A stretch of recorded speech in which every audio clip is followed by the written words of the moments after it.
มาได้ไล่สดมาได้ไล่สด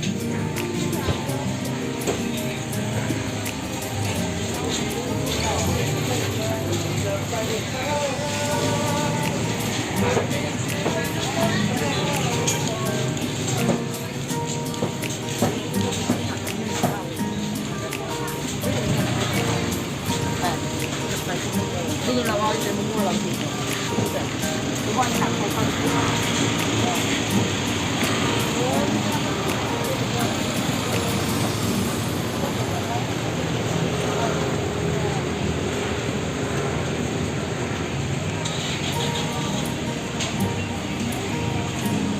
บางห้านกันยังบ่ทันได้เปิดจะเป็นเปิดในตอนช่วงบ่ายๆ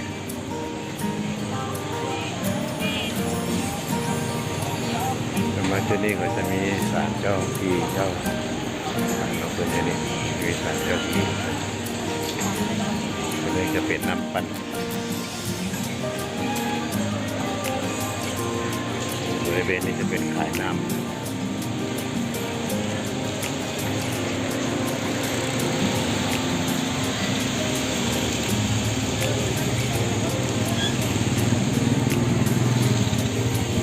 ไปพุ่นก็จะเป็นห้องน้ำจะมีควรจอดรถอยู่ข้างหลังแต่ตอนนี้จะพาเข้าไปลองดูทางใน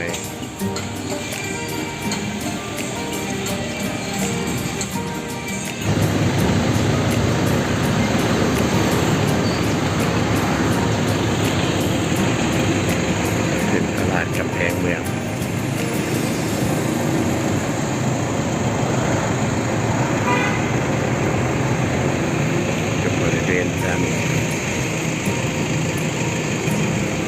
เดินสะพานเข้าไปหลอดทางใ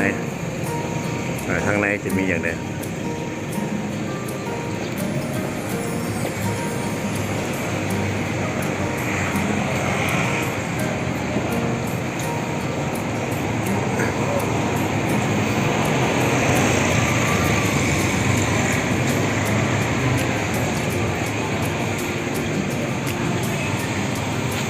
ก็จะเป็นทางด้านในก็จะเป็นขายเครื่องแห้งเป็นขายเครื่องแห้งทางด้านนี้ก็จะเป็นหมักไม้สดอันนี้หมักไม้สดขายเครื่องแห้งก็จะเป็นอะไรจะพาหลอกไปมีอย่างเดียวส่วนนี้จะมาเป็นเครื่องแห้งเป็นส่วนใหญ่ส่วนอยู่ทั้งหลังเข้าไปเพื่อนก็จะเป็นผักสดแต่ตัวนี้จะเป็นเครื่องแห้ง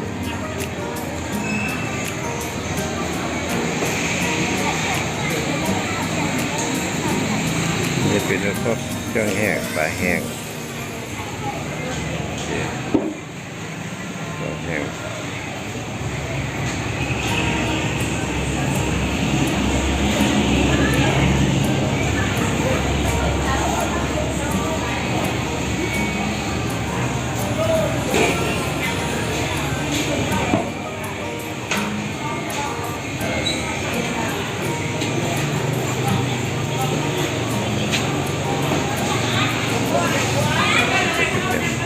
ขายเป็นข้าวเปียกเป็นเผือข้าวซอยซีน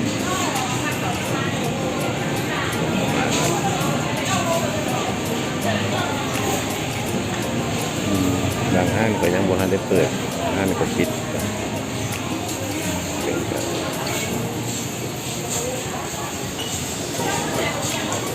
มาก็จะเป็นประเภทเครื่องเที่ยว เครื่องยาสูบจองเที่ยวก็จะไม่มีเป็นประเทศไทยนี่ก็จะเป็นฟองแห้งอีกแถวหนึ่งเป็นนี้ของครอบครัวกับเทียมก็เป็นขายแห้งปลาบึกอันนี้ก็เป็นประเภทขายของแห้ง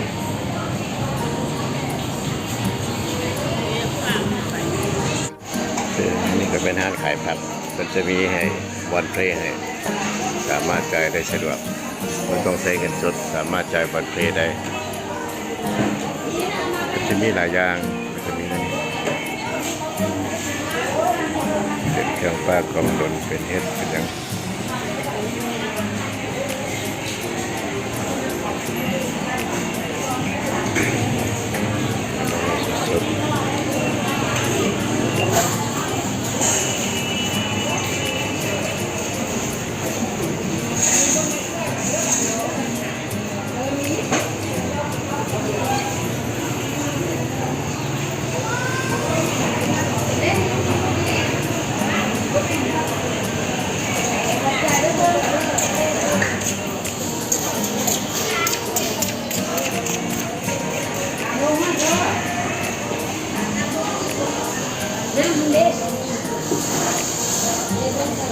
เป็นประเภทผักสด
ก็จะเป็นประเภทซีนหมูซีนหมู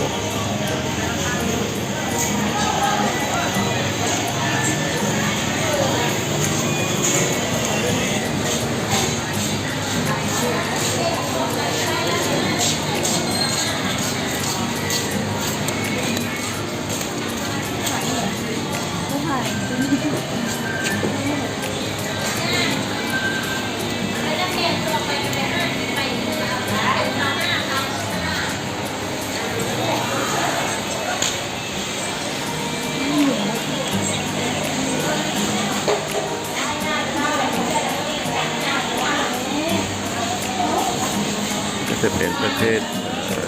เครื่องทะเลจะมีกุ้งเครื่องทะเลสด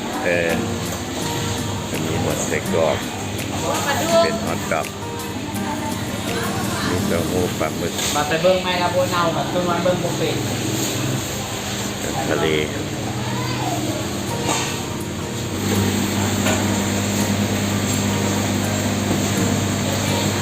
เป็นพวกปลามีกบ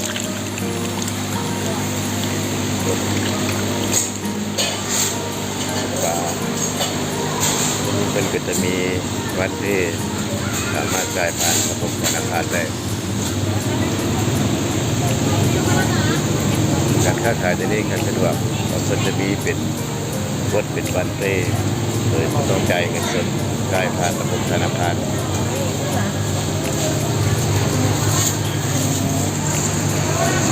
ส่วนข้างหลังนี่ก็จะเป็นขายปลาขายไก่ขายปลาขายไก่จะมีหลายอย่างครบปลาส่วนไปข้างหลังนี่ก็จะเป็นประเภทขายไก่ขายเป็ดไก่เป็ดไก่สดเป็นเลยตอนนี้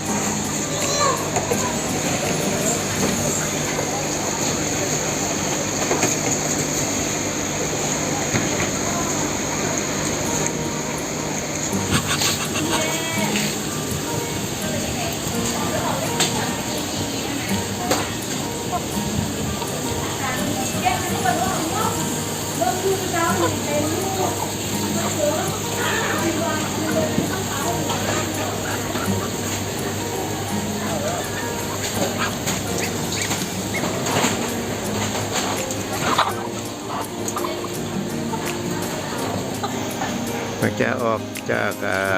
บอนขายเป็ดขายไก่สดแล้วก็อันนี้จะเป็นด้านหลังครับมันจะเป็นอีกกำหนึ่งกำนี้ก็จะมีหมวดขายเสื้อผ้า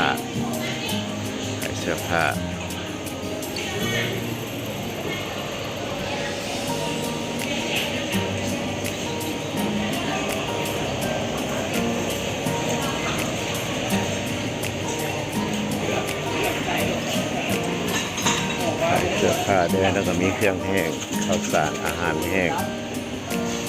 มีหลายอย่างมีข้าวสารด้วยมีอาหารแห้งหลายอย่างอย่างนี้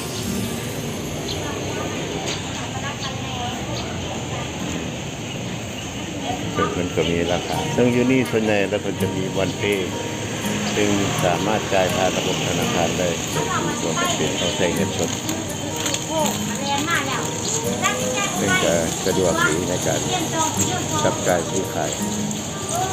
ตัวใดมีระบบวันเพลย์ก็ถือว่าใช้จ่ายสะดวก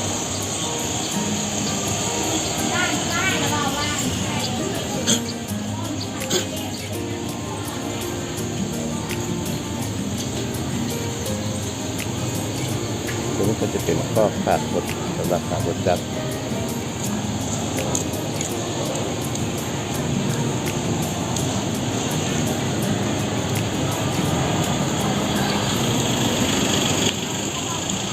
ส่วนนี้ก็ถือว่าสุดเขตมันก็ถือประตูทางออกตลาดซึ่งกับนี้ก็จะมีขายของแห้ง